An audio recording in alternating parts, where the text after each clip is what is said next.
Assalamualaikum warahmatullahi wabarakatuh. Selamat datang kembali di Din Bagus BMS Channel. Pernahkah Anda membayangkan ada seseorang di dunia ini yang justru merasa ketakutan luar biasa karena dirinya terlalu kaya? Di zaman sekarang, semua orang berlomba-lomba mengejar kekayaan, ya kan? Kita melihat flexing di media sosial, pamer rumah mewah dan mobil sport. Namun, 14 abad yang lalu, ada seorang pria di Madinah yang menangis terseduh-seduh di depan hidangan makanannya yang mewah. Ia bukan menangis karena kelaparan, melainkan karena takut.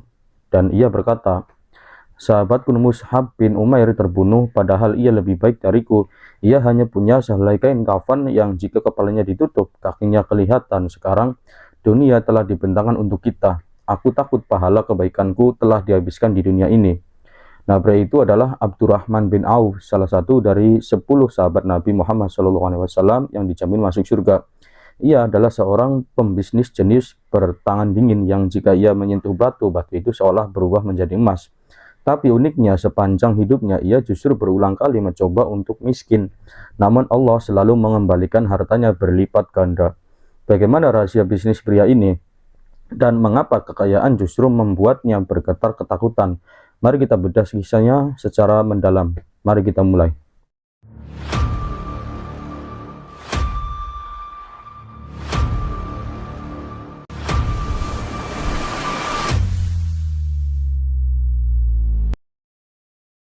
Abdurrahman bin Auf lahir di Mekah dari suku Quraisy sekitar 10 tahun setelah tahun gajah. Sejak muda ia memang sudah terlatih dalam bidang perdagangan di Mekah. Ia adalah pria mapan dengan harta yang melimpah. Namun ketika fajar Islam menyingsing, ia memiliki jalan yang sulit. Ia memeluk Islam di masa-masa awal melalui perantara Abu Bakar As-Siddiq. Puncaknya terjadi pada peristiwa hijrah ke Madinah.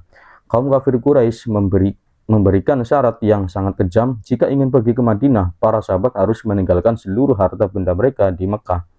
Tanpa ragu, Abdurrahman melepas seluruh rumah, tanah, dan kafilah dagangannya. Bayangkan seorang miliarder kota metropolitan tiba-tiba harus berjalan ratusan kilometer ke kota asing hanya dengan pakaian di badan. Sampai di Madinah, ia resmi menjadi tunawisma dan jatuh miskin. Benar-benar berada di titik nol, paling rendah. Nah, sesampainya di Madinah, Rasulullah melakukan sebuah strategi sosial yang sangat luar biasa. Beliau mempersaudarakan kaum muhajirin atau pendatang dari Mekah dengan kaum Ansor, penduduk asli Madinah. Abdurrahman bin Auf bersaudarakan dengan seorang konglomerat Madinah bernama Sa'ad bin Ar-Rabi.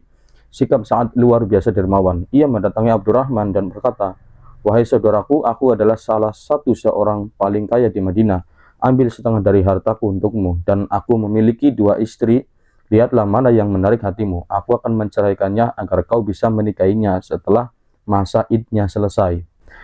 Ini adalah tawaran luar biasa yang bisa membuat seseorang kaya mendadak tanpa kerja keras. Tapi disinilah mentalitas asli seorang Abdurrahman bin Auf terlihat. Mentalitasnya bukan mentalitas tangan di bawah. Dan dengan tersenyum dan penuh rasa hormat, ia menolak tawaran tersebut. Kalimat balasannya menjadi salah satu quotes bisnis paling legendaris dalam sejarah. "Semoga Allah memberkahi hartamu dan keluargamu.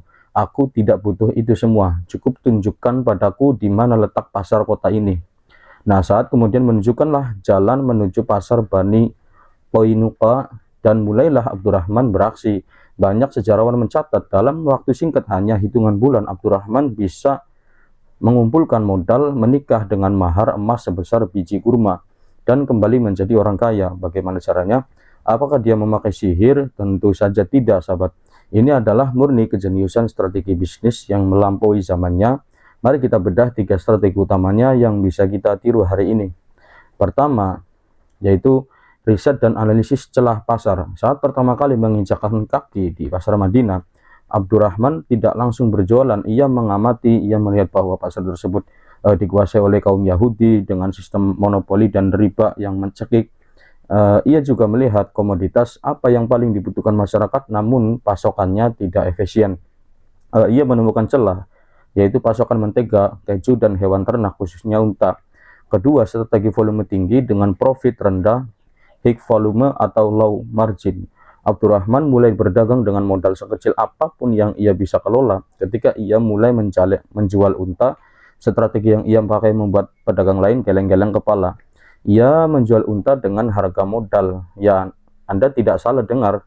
Harga belinya sama dengan harga jualnya, profit dari penjualannya untanya adalah nol. Lalu dari mana ia dapat untung? Abdurrahman mengambil keuntungan dari tali pengikat untanya. Ia menjual tali unta dengan harga murah, tapi karena untanya laku keras karena murah, ribuan orang membeli unta darinya. Ya, otomatis ribuan orang juga membeli tali unta darinya. Margin keuntungan tali unta itu kecil, tapi karena volumenya masif, keuntungannya menjadi sangat besar.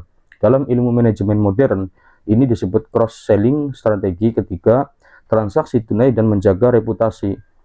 No credit high trust. Abdurrahman selalu enggan menjual barang secara kredit atau tempo. Ia menerapkan prinsip cash only. Mengapa? Karena dengan uang tunai, perputaran modal bisnisnya menjadi sangat cepat berkembang. Ia tidak membiarkan modalnya mendek di utang orang lain. Selain itu, ia sangat jujur. Jika barangnya memiliki cacat, ia akan mengatakannya di awal. Kejujuran ini membangun branding dan kepercayaan yang mahal harganya di mata konsumen. Hanya dalam beberapa tahun bisnis Abdurrahman menggurita. Ia memiliki ratusan unta yang membawa barang dagangan dari Syam, Mesir, dan Yaman menuju Madinah. Nah, suatu hari kota Madinah yang tenang tiba-tiba bergetar, tanah terasa terguncang kecil dan suara riuh terdengar dari kejauhan. Santa Aisyah radhiyallahu anha yang berada di rumahnya bertanya, "Suara apa itu?" Penduduk Madinah menjawab, yaitu adalah kafilah dagang Abdurrahman bin Auf yang baru kembali dari Syam. Berapa jumlahnya? 700 unta yang syarat dengan muatan gandum, tepung, dan bahan makanan berbasis serapi memasuki kota. Mendengar hal itu, Aisyah teringat sabda Nabi dan berkata, "Aku pernah mendengar Rasulullah yang bersabda, aku melihat Abdurrahman bin Auf masuk surga dengan cara merangkak karena audit hartanya yang panjang." Kabar ini sampai ke telinga Abdurrahman bin Auf. Mendengar kata merangkak dan tubuh sang miliarder ini gemetar. Ia tidak bangga dengan 700 untanya, ia justru ketakutan setengah mati. Kekayaan ini dianggapnya sebagai beban berat yang bisa menghambatnya bertemu dengan Rasulullah SAW di akhirat nanti. Maka apa yang ia lakukan? Abdurrahman langsung mendatangi Aisyah dan berkata, "Jika aku bisa, aku akan masuk surga dengan berdiri. Wahai ibu segenap mukminin, saksikanlah seluruh 700 unta ini beserta seluruh muatannya aku sedekahkan di jalan Allah secara gratis." Ini bukan satu-satunya kegilaan sedekah seorang Abdurrahman bin Auf. Ya, catatan sejarah itu tentu saja menuliskan angka-angka yang membuat kalkulator kita hari ini error jika konversi ke rupiah. Ia pernah menjual tanahnya seharga 40.000 dinar emas dan seluruh uangnya dibagikan untuk fakir miskin, Bani Zuhra, dan para janda Nabi. Dalam satu hari, ia pernah membebaskan 30 orang budak. Ia menyumbangkan 500 kuda perang untuk pasukan muslim dan di hari lain menyumbangkan 1.500 unta. Ada sebuah kelakar di antara penduduk Madinah waktu itu Seluruh penduduk Madinah berserikat dengan harta Abdurrahman bin Auf. Sepertiga utangnya dibayarkan oleh Abdurrahman bin Auf juga. Sepertiga lainnya dipinjami modal tanpa bunga dan sepertiga sisanya diberi sedekah secara cuma-cuma. Abdurrahman berniat menghabiskan hartanya agar ia tidak menjadi orang kaya terkaya di pengadilan Allah. Tapi keajaiban justru terjadi semakin ia menguras rekeningnya untuk sedekah. Pasar justru mengirimkan keuntungan yang lebih besar lagi kepadanya. Allah membalas tunai janjinya bahwa sedekah tidak akan mengurangi harta. Tahun 32 Hijriah, di usianya yang ke-75 tahun, sang singa pasar Madinah ini jatuh sakit di atas tempat tidurnya. Ia tahu bahwa waktu pertemuannya dengan sang pencipta sudah dekat. Air matanya kembali meleleh. Ia menatap kamar tidurnya dengan sangat sederhana sepanjang hidupnya meski berstatus miliarder. Penampilan Abdurrahman tidak pernah bisa dibedakan dari budaknya. Ia memakai jubah yang sama, makan makanan yang sama, dan duduk di lantai yang sama. Saat ia wafat, ia meninggalkan warisan yang membuat para sejarawan tercengang, meskipun sudah menyedekahkan mayoritas hartanya saat hidup. Sisa asetnya masih sangat fantastis. Ia meninggalkan emas batangan yang sangat banyak, hingga ketika emas itu dibagi-bagikan kepada para ahli warisnya, kapak para pekerja yang memotong emas tersebut sampai tumpul dan merusak tangan mereka. Setiap istrinya, ia memiliki 4 istri saat wafat mendapatkan bagian sebesar 80.000 dinar emas. Jika menggunakan hukum waris Islam, di mana 4 istri bersama-sama mendapat 1/8 dari total harta jika ada anak, maka total kekayaan bersih tunai yang ditinggalkannya saat wafat diperkirakan mencapai minimal 2.560.000 dinar emas. Jika dikonversi ke asumsi harga emas hari ini, nilai itu setara dengan triliunan rupiah. Itu baru sisa harta yang belum sempat ia sedekahkan.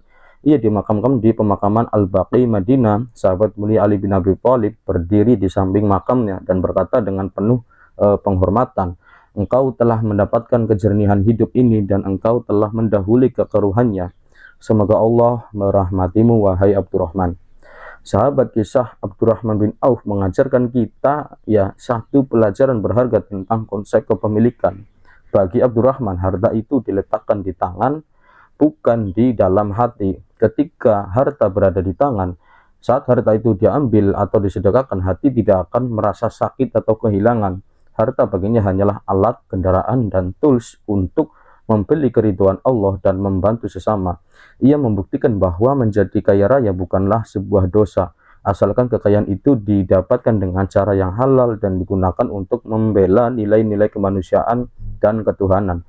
Bagaimana dengan kita hari ini? Apakah kita sudah memiliki mentalitas bisnis sekualitas Abdurrahman bin Auf?